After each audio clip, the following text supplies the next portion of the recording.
TechTimeRadio.com. Broadcasting across the nation from the East Coast to the West, keeping you up to date on technology while enjoying a little whiskey on the side, with leading-edge topics, along with special guests, to navigate technology in a segmented, stylized radio program. The information that will make you go,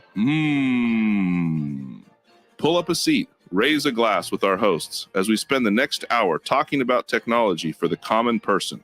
Welcome to Tech Time Radio with Nathan Mumm. Welcome to Tech Time with Nathan Mumm, the show that makes you go, Technology News of the Week, the show for the everyday person talking about technology, broadcasting across the nation with insightful segments on subjects weeks ahead of the mainstream media. We welcome our radio audience of 35 million listeners to an hour of insightful technology news. I'm Nathan Mumm, your host and technologist. With over 30 years of technology expertise, our co-host Mike Raday is in studio today. He's an award-winning author and human behavior expert. Now, of course, we're live streaming during our show on 4 of the most popular platforms, including YouTube, Twitch.tv, Facebook, and LinkedIn. We encourage you to visit us online at techtimeradio.com and become a Patreon supporter at patreon.com/TechTimeRadio. We're friends from different backgrounds, but bring the best technology show possible weekly for our family, friends, and fans to enjoy. We're glad to have Odie, our producer, at the control panel today. Welcome, everyone. Let's start today's show. Now on today's show. All right, today on Tech Time with Nathan Mumm, buckle up as we dive into the latest technology news and stories. Here's what's coming up on the show today. We're diving into the drama as YouTube megastar Mr. Beast faces a massive 45-page lawsuit. 54-page. Sorry, there's more pages than I expected. 54-page lawsuit. We also explore how the NFL is revolutionizing game day technology with a technology overhaul. Curious about privacy? We discuss Telegram's controversial move to share users' data with authorities. Plus, find out why Telegram is banned on military and government devices across many nations in the world now today. We have some alarming news about the spread of the Necro malware infection, that it is taking millions of Android devices by storm. All of this and insights from our special guest, cybersecurity guru Nick Espinosa. Before the show ends, we're going to answer this question for you. Can you vote from space? In addition, we have our standard features, including Mike's mesmerizing moment, the technology fail of the week, and a possible Nathan Nugget, and of course, our pick of the day whiskey tasting to see if our selected whiskey pick gets 0, 1, or 2 thumbs up by the end of the show. But now it's time for the latest headlines in technology. Uh-oh, Odie's looking at me, shaking her head. What's up, Odie? It looks like we're having technical difficulties. Did you get? Oh, there. Here are our top technology stories of the week. Oh, Odie's computer monitor got unplugged there. All right, there you go. Glad that we can have a technician available here to help. All right, story number 1, Telegram will now provide some user data to authorities.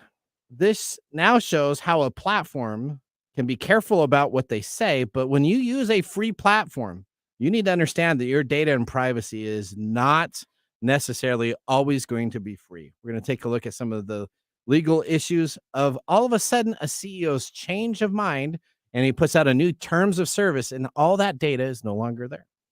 Let's go to Corinne Westland for more on the story. It seems that Telegram will now provide some user data to authorities, changing the safe to post anything service. Telegram posted on Monday that the change to its terms of service and privacy policy should discourage criminals. Telegram co-founder and CEO Pieval Dura has agreed to share user data in response to valid law enforcement requests. The messaging app Telegram said it will hand over users' IP addresses and phone numbers to authorities with search warrants or other valid legal requests. Back to you guys in the studio. Gee, I wonder why that's happening. All right, so he got arrested in France, right? So he got arrested in France. All of a sudden, he comes on out and he decides to make an announcement that the messaging app Telegram will now hand over IP address, phone numbers, and login accounts to authorities who have a search warrant or other valid legal requests. While 99.9% of Telegram users have nothing to do with crime, The 0.1% involved with illicit activities create a bad image for the entire platform, putting the interests of our almost billion users at risk, Mr. Durai said. The announcement marks a significant reversal on the platform's Russian-born co-founder, who was detained by French authorities last month at an airport just north of Paris. Now, days later, prosecutors there charged him with enabling criminal activity on the platform. Allegations against him have included the spreading of child abuse images and trafficking of drugs. He's also charged with failing to comply with law enforcement. Now, Mr. Durai, who has denied the charges, lashed out at authorities shortly after the arrest, saying that they are holding him responsible for crimes committed by third parties on a platform was both surprising and misguided.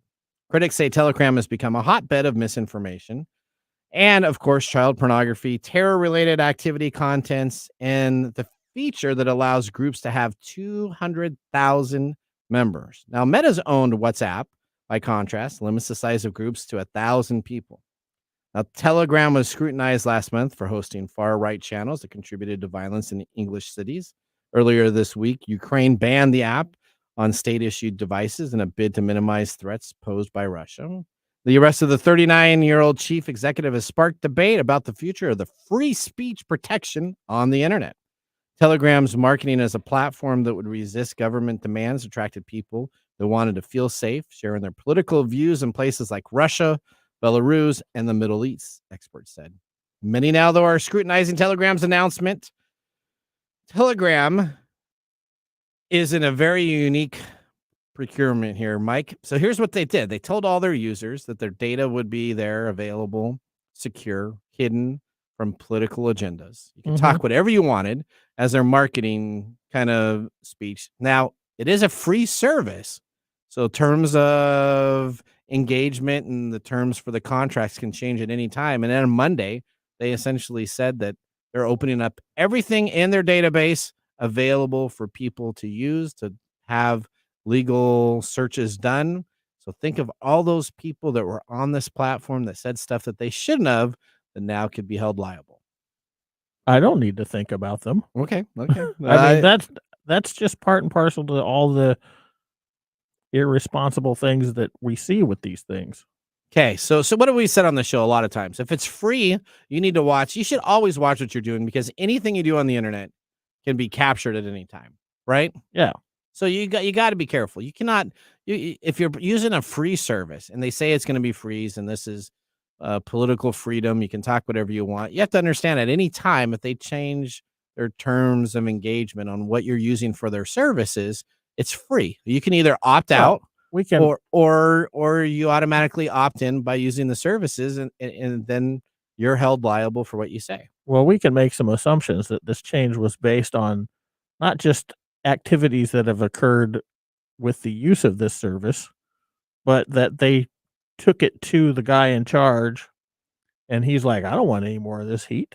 Correct. Right? Yeah. I mean, that's, I believe the CEO change is that France was going to hold him liable, and they would continue to prosecute him and throw him into jail and say, this is what we have, and our laws in France are a little bit different than they may be in America. They may be in other countries. And so if you walk in this place, you're going to be arrested for what you've done here. Yeah, this is the same argument that we heard way back in the 80s, maybe the 90s, when they were talking about making bartenders responsible for drunk drivers. Yep. Not responsible, but liable. Part liable for drunk driving. Yep.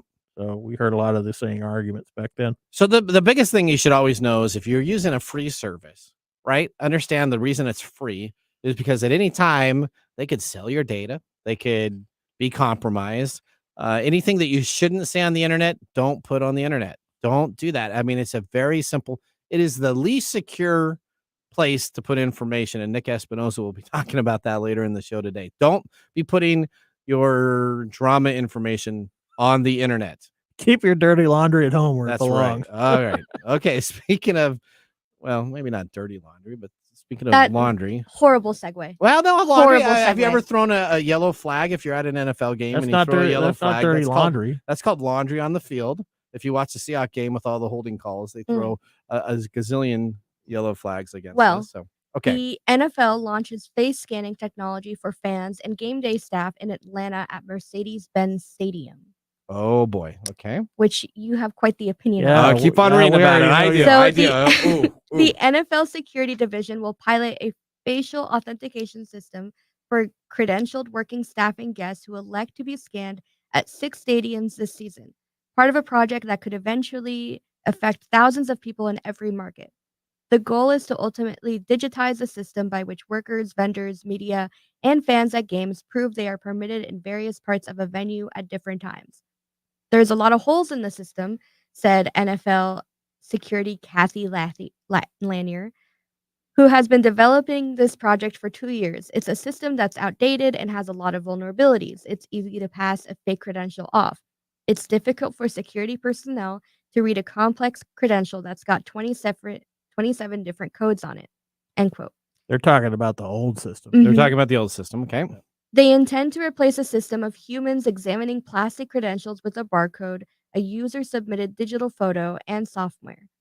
This photo will be compared to an actual real-time analysis of the user's face by Wicket, a facial authentication platform partly backed by Brown's owner, Jimmy N.D. Haslam, and has already been in use by the Cleveland Browns.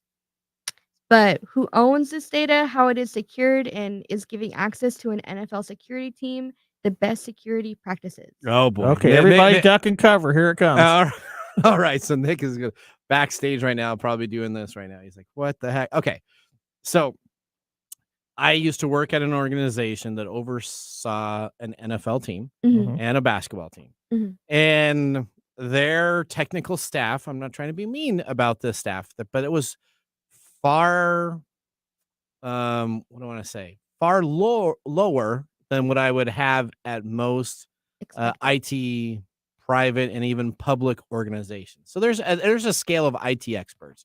There's high-end experts, there's mid-level experts, there's a little bit Low-end? below state level experts. And then at the bottom of some of these barrels, I would probably put the NFL Are you trying? teams IT staffs. I'm just going to say, Okay. unless this has changed, and I know it hasn't because I still know some of the people on at this area, is an NFL team does not care about its IT security. They do not care at all about the Well, IT we've learned on this program that this affects everybody all the time, anywhere. So, but this is what they're going to now have. You're going to give access to the NFL and then local teams. Mhm. You're going to give them access to credit cards Mhm. that have billing informations and where the credit card billing location is, which Yeah. is normally the house of the person. You're giving them a picture of a yourself, person. Yeah. You're giving them access to their ticketing system so they know what tickets they purchase and what they don't purchase. Mhm. And you're doing this just so that you can walk in and enjoy a sporting event. I would be flipping out. I just went to a baseball game by the Major League Baseball team in our area, Well, and I did not have to do any facial recognition. I did put my Not- scanned app up to a scan deal, and it scanned it, and I walked on in, and I was like, okay, that's okay. But they asked me for my face recognition, and that I would turn Well, away. not, Okay. not to mention that facial recognition software, Is time and time again, fails over and over again, especially when it comes to certain groups of people. But Odie was excited about this. Odie, whoa. I wasn't excited about it, but Okay. personally, there is an artist that I've seen multiple times that whenever they go on tour, tickets sell out very quickly. Okay. And the idea of Is that Taylor Swift? no, it's Harry Styles. Okay.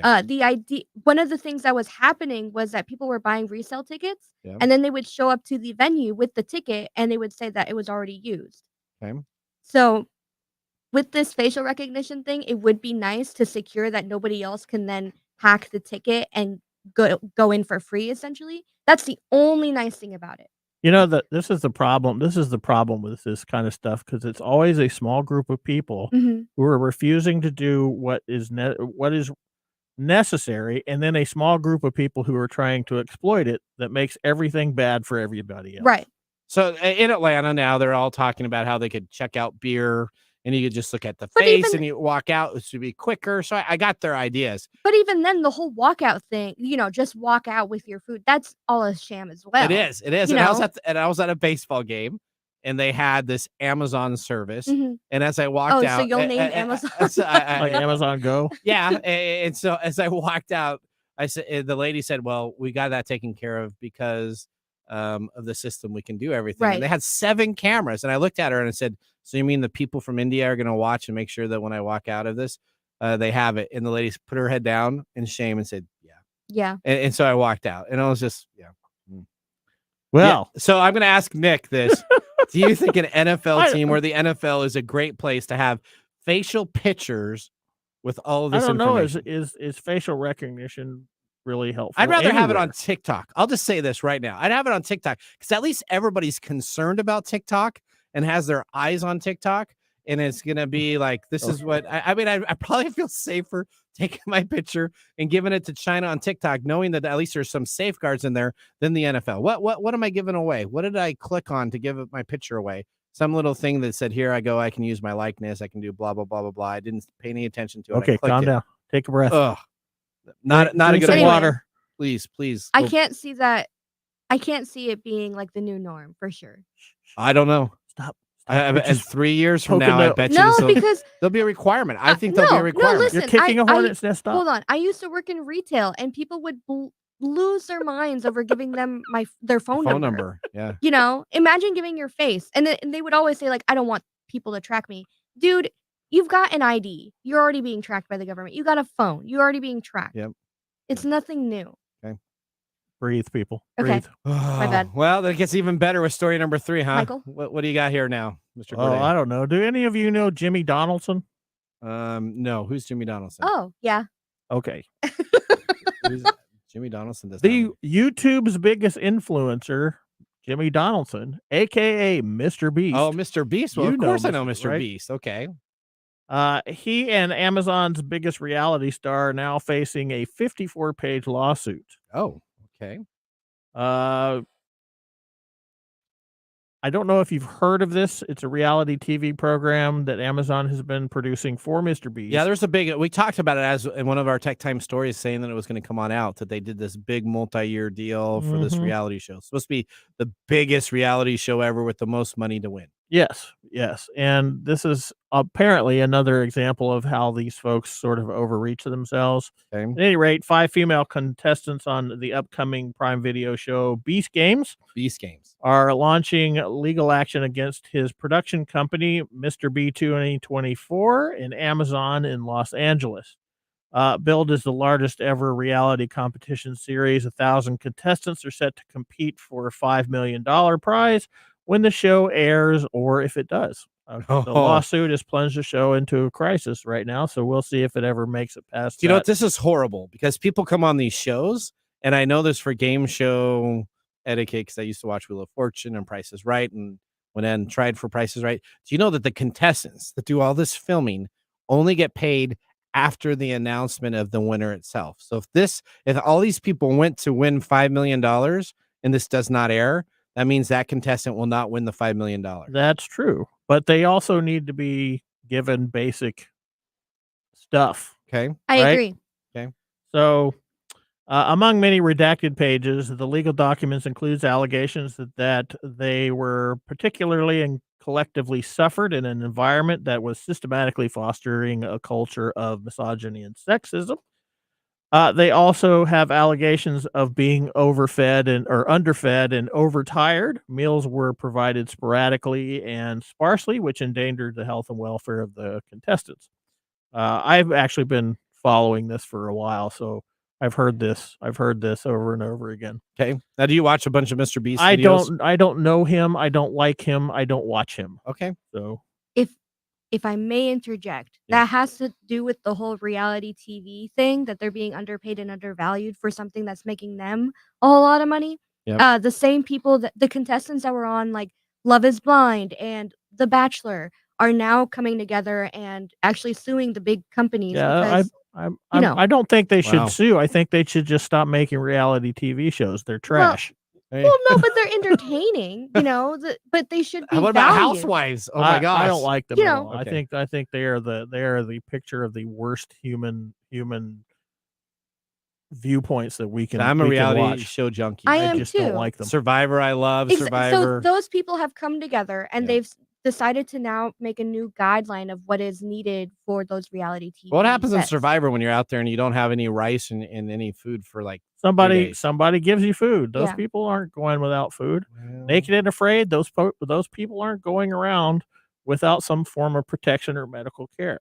It just is something that makes it look like they are, so that we want to believe it. We want to be a part of that. Okay. All right. Well, what else is going on? Anyway, with in Mr. one Beast? section where almost all these claims have been redacted from the public view, it says defendants created, permitted to exist, and fostered a culture and pattern and practice of sexual harassment in the form of a hostile work environment. Back in August, the New York Times spoke to more than a dozen of the yet unreleased show's participants and reported there were several hospitalizations on the set, with one person telling the paper they had gone for over 20 hours without being fed. Contestants also alleged they had not received their medications on time, and a plethora of other things that have occurred here. Okay. So what's next here? While Mr. Beast's fan base has continued growing, controversy is swirling once again. His next move could determine his long-term success. He's now facing these extra challenges as his fame rises, and a lot of the internet is eagerly awaiting to see what happens. All right. So what do you think should happen? I mean, so I've watched a bunch of his videos. I don't know, because as I grow older and as I get more angry at what I see going on around me, Yeah. I don't see anytime anybody starts talking about accountability, Yeah. it's after the fact. Yeah. It's never Before. while they're doing So what it. if one of those contestants won the $5 million? Would they be a part of this lawsuit? I don't know. I can't speculate on if they should or would, but if they are participating in something in which there is a fair understanding that there should be things like medication available, food available, whatever the agreement was supposed to be, the production team has to provide certain basic rights. Okay. But they're not doing. Like, this is not the first time that he's come under fire. No, this is not the first time he has come under fire. He's come under fire quite a few times, and so have other. This is one of the problems with our unregulated YouTube verse. Yeah. We have all these people out there generating content, trying to You get. don't have the same FCC. No, Exactly. That's the regulations problem. we have. They're on a basically radio trying show. to get clout, and they aren't respecting established rules on how to provide services. And these people are doing crazy things, even illegal things, trying to get people to watch their stuff. So I have a huge problem with these types of things being brought into the mainstream media and then capitalized on without some form of regulatory service helping out the people that are participating in these things. All right. Beast Games, when it comes on out, you going to watch it? No, I don't watch any of these Okay. things. I All don't right. like Will you watch it, Odie? No. I probably will. Yeah, Just Well, to you see- watch everything. Just to see what it's like for a little bit. My biggest one right now is The Traitors on NBC. I like that. But that's a bunch of okay. I don't know what that reality is. stars that come back. I and type of, I really, obviously you have my opinion on reality shows. I have a very low opinion of them. Yeah, they're a waste of your time. All right. Well, that ends our top technology stories of the week. When we return, Nick Espinosa from Security Fanatics will join us to discuss a ban on connected vehicle tech from China and Russia. Should we be worried? Stay tuned to find out. You're listening to Tech Time with Nathan Mumm. See you after this commercial break.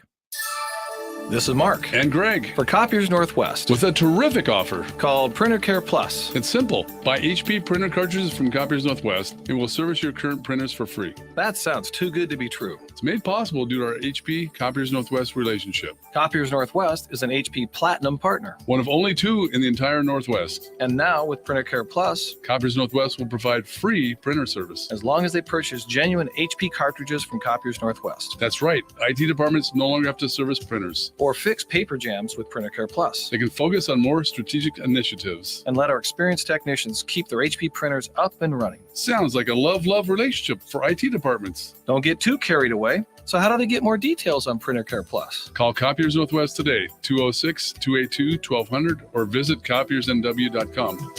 Copiers Northwest. New ideas, new solutions.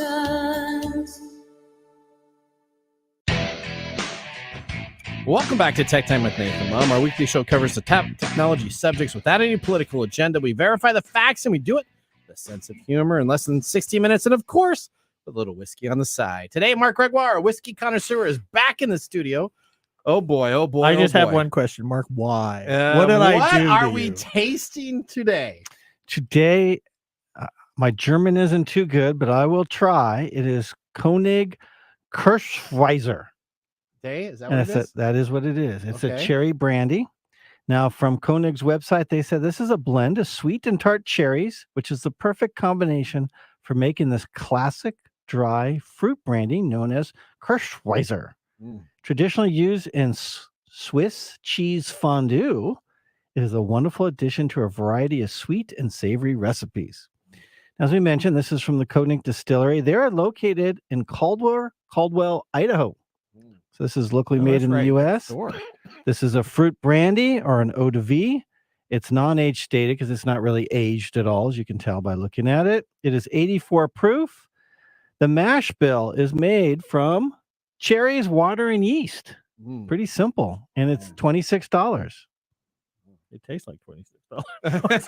Wow. Now, we've only had one other thing on this show that Yeah, tastes this bad, and that's Canadian Mist. There was one that this was is- worse than Canadian Mist. There I was- don't remember what it was. Oh, there I was one. blocked There it. was- I there totally was blocked yeah. it. Oh, So boy. it sounds like you're not going to agree with my mumbles a little bit and my empty glass I already How have could you this drink this early. stuff? This is one of the fastest I finished something. Well, you know what? You may have two more glasses full. Okay, well, you know, to be upfront about it, I'm not a big brandy person anyway. I don't like brandy. Okay. And this one doesn't really change my opinion. If you cook with it, fine. Cooking sherries, cooking brandies, that makes sense. Probably in a cheese fondue, I'd like this. Yeah, I'm not a drinker of This brandy. is gonna be tough to get through all of this. All right. Okay. All right.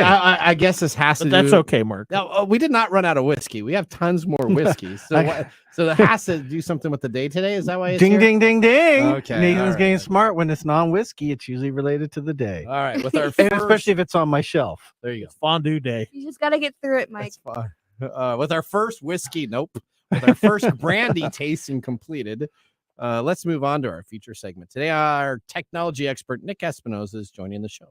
He's an expert in cybersecurity and network infrastructure and has consulted with clients ranging from small business to the Fortune 100 level. In 1998, at the age of 19, Nick founded Windy City Networks, which was later acquired in 2015. He then created Security Fanatics, where he is the chief security fanatic. We welcome Nick to the Comcast video stream to start our next segment. Welcome to the segment we call Ask the Experts, with our Tech Time Radio expert, Nick Espinosa. All right, Nick's. Hi, Nick. I'm glad you're not Hey guys. Miss Brandy. Yes, so for the record, that is pronounced König. That's how you König. pronounce it in German. Okay, it's König. What about the longer word? Okay, So König. All right. I didn't catch that one because I don't know what the word is, but that's how All you right. pronounce the first word, König. Yeah. Oh, you know what? You don't need to pronounce much on this. Let me just tell you, there has to be some special day for this because this stuff is nasty. All right, Nick. Well, how are you doing? Thank you for joining our show again. How have you been?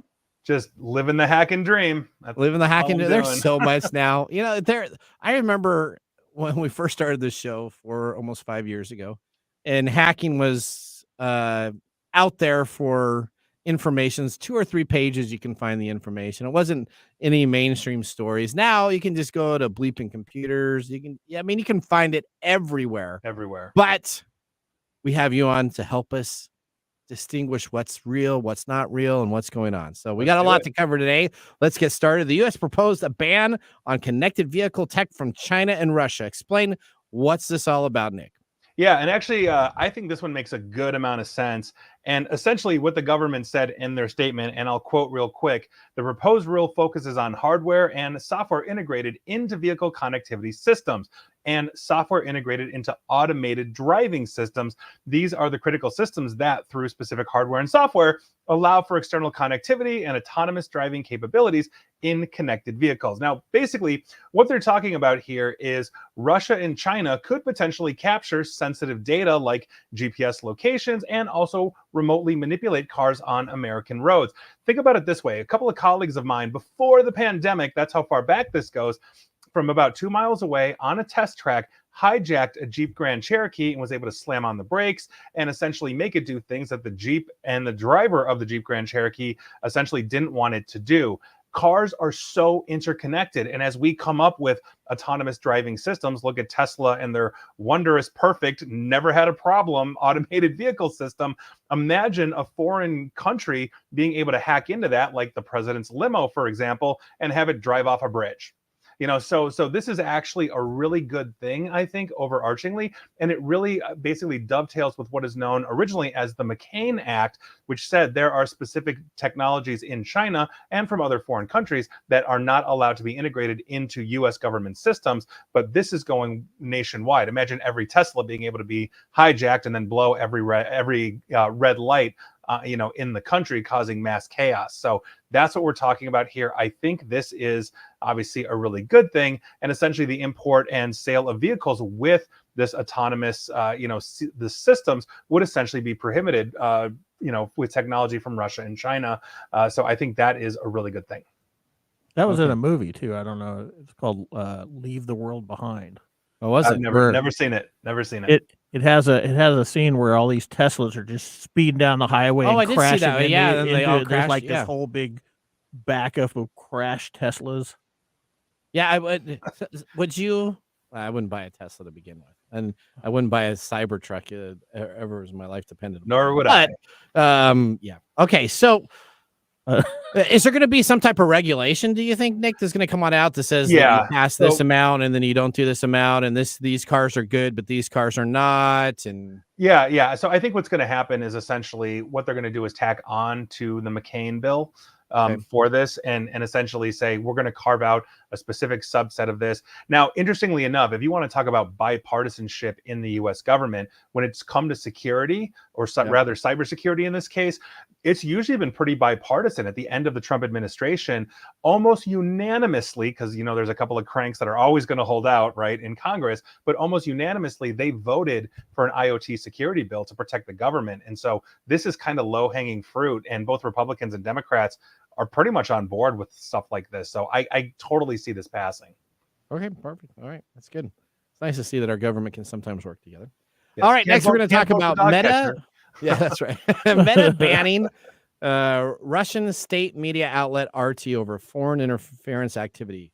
Explain what the story is about. Now, Meta is deciding to police their own content. What is this about? Yeah, so full disclosure here, and I have to admit this to the audience, I've actually appeared on RT while it was still on the air in the United States. And for the record, I was young and needed the money. But here's what it is. And for the record, I never got paid by RT. That was 100% a joke. But Jesse Ventura, Jesse the Body, Jesse the Brain Ventura used to have a show, and I was a quasi-regular on that show talking about cybersecurity things. Never, for the record, berated the government, but here we are. And hey, the dude was in Predator, so I had to do it. So here's what's going on with this. Just wanted to be fully transparent.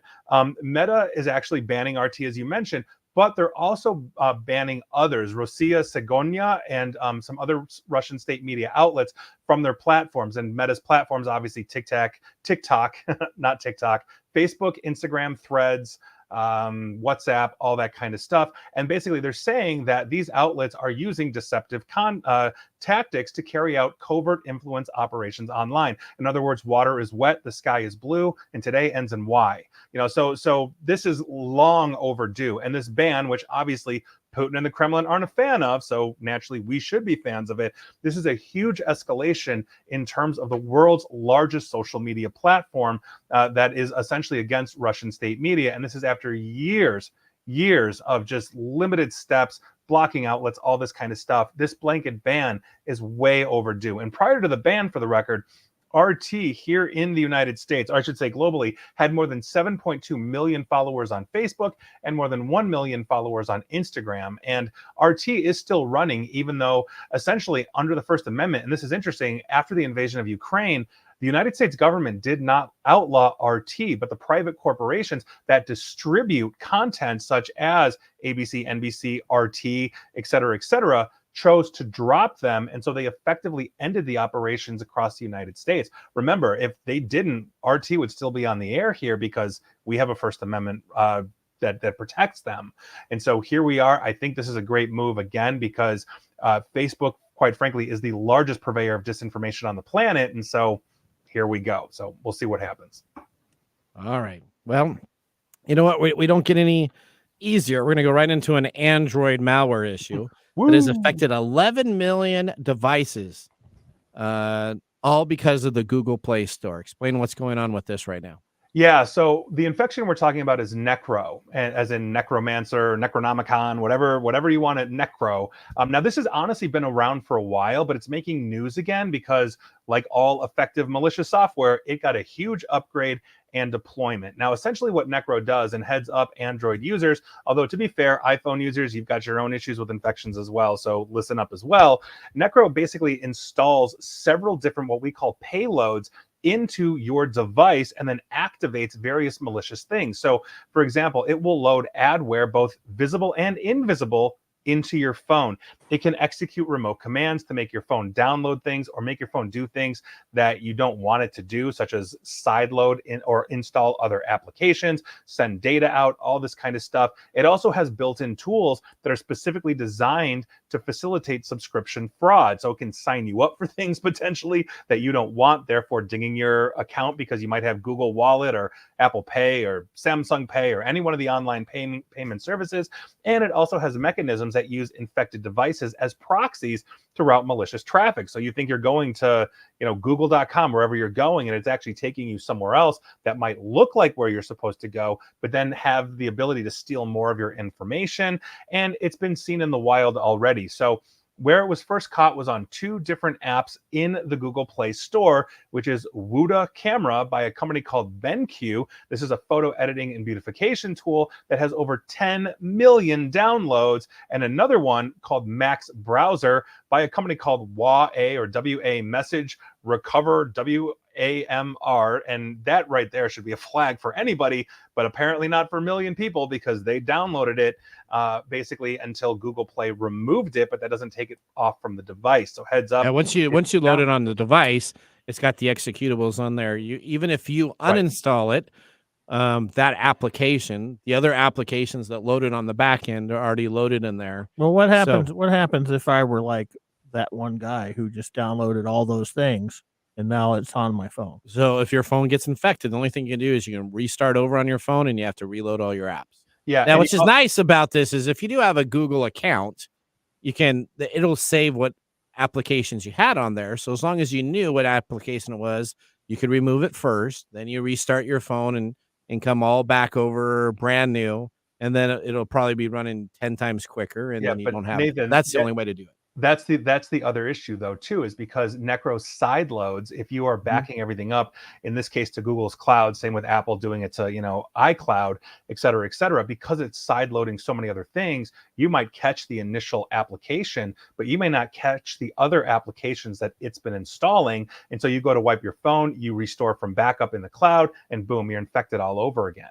That's one of the big issues that we have with these kinds of things. And so in order for it to maintain persistence, it has to load multiple other things. So even if you delete the Wuda Camera or the Max Browser, it still has a lot of stuff on the computer, on your phone, that may simply just be reinstalled again. Our default recommendation, and it sucks, is to reinstall from scratch. That's also why every brand new phone I get is a total pain in the butt to set up, because I never restore from backups. I always restore fresh, and I look at it as a way of like, look, I've got 30 apps, whatever, on my phone. Do I use all 30? No, let's get rid of 10. Right. So it's a good cleaning process, but it is time consuming. So that's why it takes me a while to buy a new phone. Yeah. So I'll keep my iPhone that I have for 6-7 years. So that by the time I have to do it again, I didn't. It's like a weekend. It's like a weekend. Yeah, you got to do the same thing when you get a new phone. When you get a new computer, it sucks too, right? You get a new Windows computer. You don't have any of your applications. You have none of your shortcuts there, and you have to do the same exact thing. Yep. I don't know. I kind of weird out when I get a brand new computer. I'm like, yeah, fresh. Oh, really? Yeah. Okay. All right. All right. Well, Nick, we talked about this on our last show, and we need to talk about it. We had viewers clamming to see when you were going to be on again to talk about it. We have an election coming up here in the coming weeks. We do indeed. We would like to talk a little bit about election fraud, not election fraud, security devices, voting machines, communication devices, depending on which side of the spectrum you are here, left or right. There's all this media out there that voting machines are rigged, to these things are being compromised, and Russia is helping this person and but not helping this person. Let's break this down and talk about what is happening for our election, what is safe and what is not. Sure. So I think first it's important to understand that, while we do have a space laser problem, we've got that well under control. Israel's playing nice with that. No, to be perfectly honest, this is something that is kind of near and dear to my heart, because I have in past elections consulted on election integrity, all these kinds of things as well. And I think it's important to understand that almost any system has a vulnerability, but a vulnerability does not mean a hack has occurred or malfeasance has occurred. So, Nathan, I can teach you how to rob a bank. That doesn't mean you rob the bank, right? Gotcha. I can leave my doors unlocked in my car overnight outside. That doesn't mean somebody opened a door and stole my radio. And I think it's important to understand that. And that is essentially lost in the fray. And so when we were talking about voting machines, it's also important to note that voting machines have two critical things for security that help to ensure that they are secure. One, they are essentially never plugged into the internet themselves. And the hacking that you see when Equifax gets breached or Marriott or whoever, it's over the internet, which means you need physical access to a voting machine to really tamper with it, which means a lot of manpower would be required. The Russians would have plane loads of people coming over here to tamper with voting machines. And that simply is very difficult, because voting machines, for the most part, are stored in places that have physical security, such as county or district buildings that have locks on doors, cameras, all this kind of stuff. In other words, if you're going to hack an election electronically, it is incredibly difficult to do. Even if you, let's say, were able to break into the voting machine vendor itself and, let's say, poison an update that got out to various machines as well. A lot of the voting machines are not updated on a with regular frequency. And so by virtue of that, those updates that could potentially be poisoned, and again, there's zero evidence that any of those updates were poisoned, also wouldn't hit the fleet. On top of it, what you would be looking at is strategically targeted attacks against specific locations. So think about it this way. If all of a sudden, I don't know, the state of California voted 90-10 Trump, or Mississippi voted 90-10 Harris, that would be a huge red flag, right? Because we know, traditionally and statistically, okay, there are going to be more Democrats in California, there are going to be more Republicans in Mississippi. Pick your state, right? And so anomalies are very easy to spot. And when you're looking at election integrity and again, this isn't political, this is just simply fact. I don't care what you believe. You could love or hate Trump or Harris. I don't care. But if you look at the aftermath of the 2020 election, again, forgetting the rhetoric, forgetting all of that, Arizona is a really good example of this, where they had multiple recounts, multiple certifications, and even one political side, which was the Republicans on that side, brought in some group called the Cyber Ninjas, which were hired by them, meaning this was not an independent audit in any way, and they couldn't find any problems, and they had every reason to find issues to basically support the literal political party that hired them. And so as we are looking at this, we have not really seen any voter fraud. I know I'm going to get hate mail over this, because every time I talk about this on my own podcast This is show, it's hate. This is important, because there isn't, right? I mean, so this is mostly because of how people process information and broadcast information. But there is, it'd be so difficult. You'd have to hack into that one little polling middle school and hack into each of those machines there, and that would take hours on hours to do. It's just impossible. But to Mike's point, the biggest problem that we potentially have is what Facebook just addressed, what I just talked about, is voter manipulation through disinformation. whether it's deep fakes, whether it's a fake article where somebody is on the fence, maybe I'll vote for Trump, maybe I'll vote for Harris, whatever, and they hear news that is demonstrably false that pushes them one way or the other. We saw specific targeting disinformation in multiple presidential elections that were targeting, let's say, swing states and other areas where the voting population could go one way or the other, potentially swinging a state for one of the candidates. That's the biggest issue, because confirmation bias kicks in. We have an issue with what's called the liar's dividend. So perfect example, the lieutenant governor of North Carolina that's running for governor, he seems to be a lot in the news for saying some pretty terrible things like 10 years ago. And he is right now claiming some multi-million-dollar artificial intelligence attack deep fake on him that is planting evidence everywhere. The liar's dividend states that because we, the population, understand that this is potential, has the potential to be true, the liar in this case gets the benefit of the doubt that maybe it is. And people right now in North Carolina, for example, could be seeing this and saying, well, yeah, I've heard of deep fakes. I've heard of artificial intelligence. So clearly Mark Robinson, lieutenant governor running, is probably right. And therefore, I'm still going to vote for him when maybe they wouldn't. And so this is a huge problem that we have, more so than any voting booth or voting machine issue that we could potentially see. And again, just in an advisory role and in a consulting role in previous elections for election integrity, I have yet to see that. And I'm a professional hacker, so this is really near and dear to my heart. All right. So you should be safe. That is what we're telling you here on Tech Time Indeed. Radio. Technology, whether it comes out that you voted this way or that way, the technology that we're using is as safe as it could ever be in today's standards. All right, Yes. Nick, thank you so much for coming on the show. It's always a pleasure. How can people find out more about you and get in touch with you off of Tech Time Radio? Yeah, well, outside of watching RT internationally, I kid. You can like, share, follow me, Facebook, Twitter at Nick AESP, YouTube as well. Come say hi. I love hanging out. All right. Thank you so much. Bye, Nick. Bye, Nick. See Thanks, you guys. in a month. Well, that ends our Ask the Expert with Nick Espinosa. Now up, we have Mike's mesmerizing moment. Welcome to Mike's mesmerizing moment. What does Mike have to say today? All right, here's our mesmerizing moment. After face scanning becomes the norm in society, what will be next?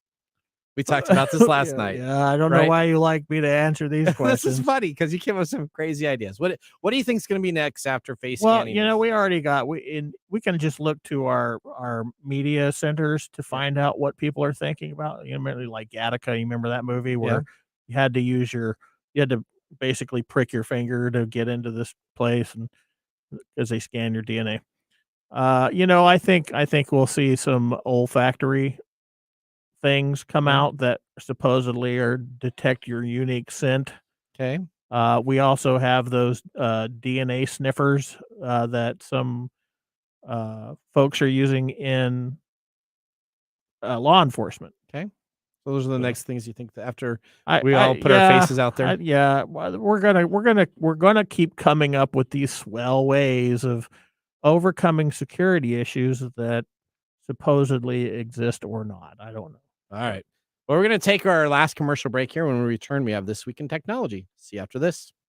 Hey, Mike. Yeah, what's up? Hey, so you know what? We need people to start liking our social media pages. If you like our show, if you really like us, we could use your support on patreon.com. Or is it Patreon? I think it's Patreon. Okay, Patreon. If you really like us, you can. And you say I'm the English guy? Patreon.com. I butcher the English language?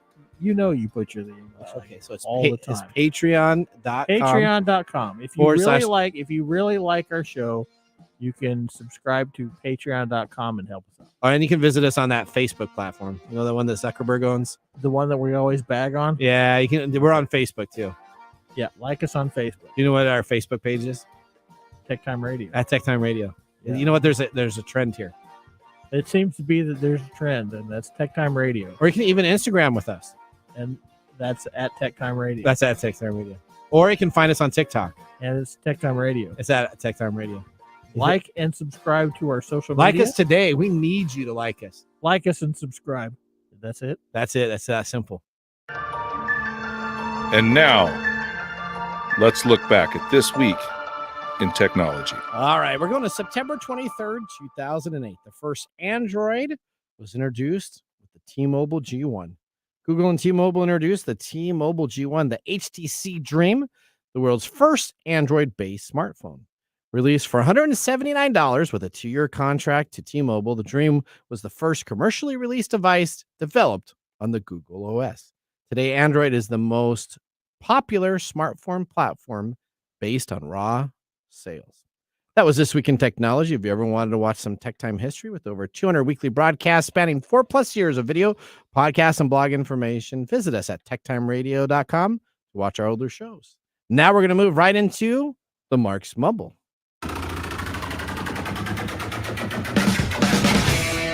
The segment we've been waiting all week for. Mark's Whiskey Mumble.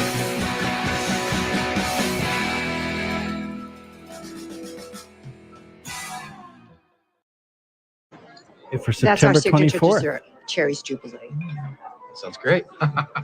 Bring the young vandal here, Cherry's Jubilee. Okay, what was that from?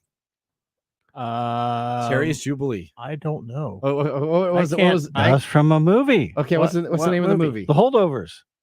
Holdovers.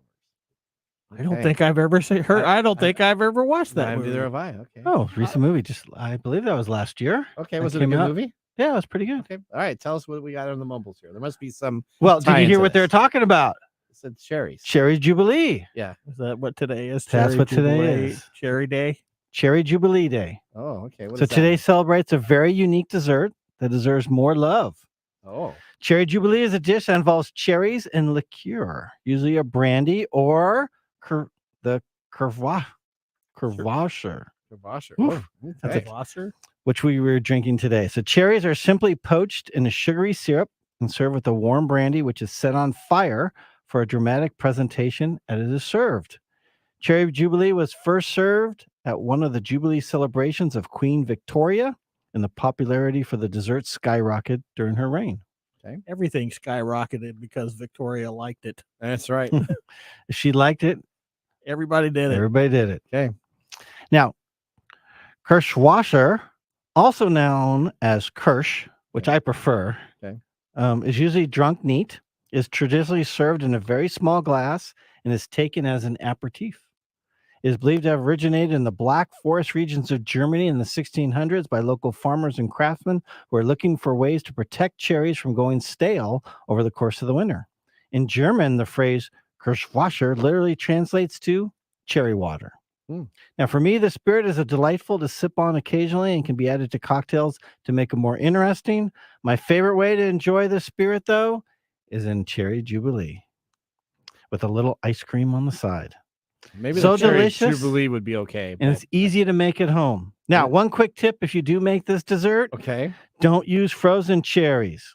Why is that? Use fresh cherries. It turns out better. Is that because there's all the water in the frozen? Because everything he said is something I will never do. And also, don't burn your place down. Yeah. When you light it on fire. Yeah, I don't need that. I don't need that happening again. All right. Okay. Well, you know what? Now I think we need to move directly into the Nathan Nugget.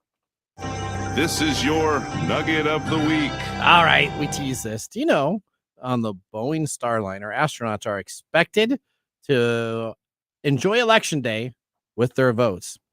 Do you know that NASA in 1997 passed a legislative bill that if you're in the Texas area, you're allowed to get a special Texas election code and vote. So that means our astronauts up in space that were stranded on the space station will still get their chance to vote without rigged voting machines, as Nick just talked about. All right, let's now move into our pick of the day. And now our pick of the day for our whiskey tastings. Let's see what bubbles to the top. We're drinking a cherry brandy Koenig Kirschweiser. Kirschweiser. 84 approved, $26. Basically, Gesundheit. it's like we said, cherry brandy. Kirschweiser. What you? Okay. All right. Mike, we're going to go over to you. Did you get a thumbs up or thumbs down? No. Bad. Thumbs down. Thumbs down. Yeah. 82 thumbs downs.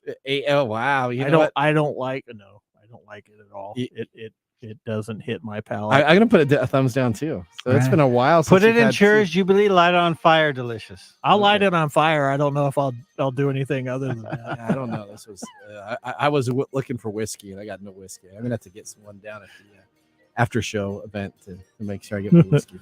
No offense to all the Brandy lovers brandy out there. lovers out there. That's just not my thing. Yeah, just think if our show was we tasted brandy instead of whiskey. Ooh, that'd be. You'd be more cultured. I'd be more cultured. Yeah, I I'd don't be need a any lot more more sober, culture. too. I'd be buttermilk. Well, you know what? We want to thank everybody for listening to our show. Listeners, we want to hear from you. Visit techtimeradio.com and click on Be a Caller so you can talk about all of your technology needs.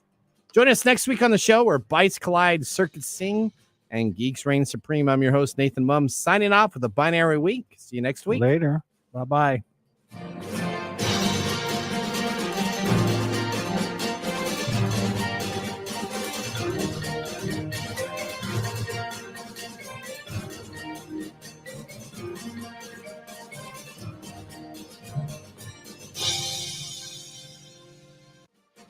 Thanks for joining us on TechTime Radio. We hope that you had a chance to have that moment today in technology. The fun doesn't stop there. We recommend that you go to techtimeradio.com and join our fan list for the most important aspect of staying connected and winning some really great monthly prizes. We also have a few other ways to stay connected, including subscribing to our podcast on any podcast service, from Apple to Google and everything in between.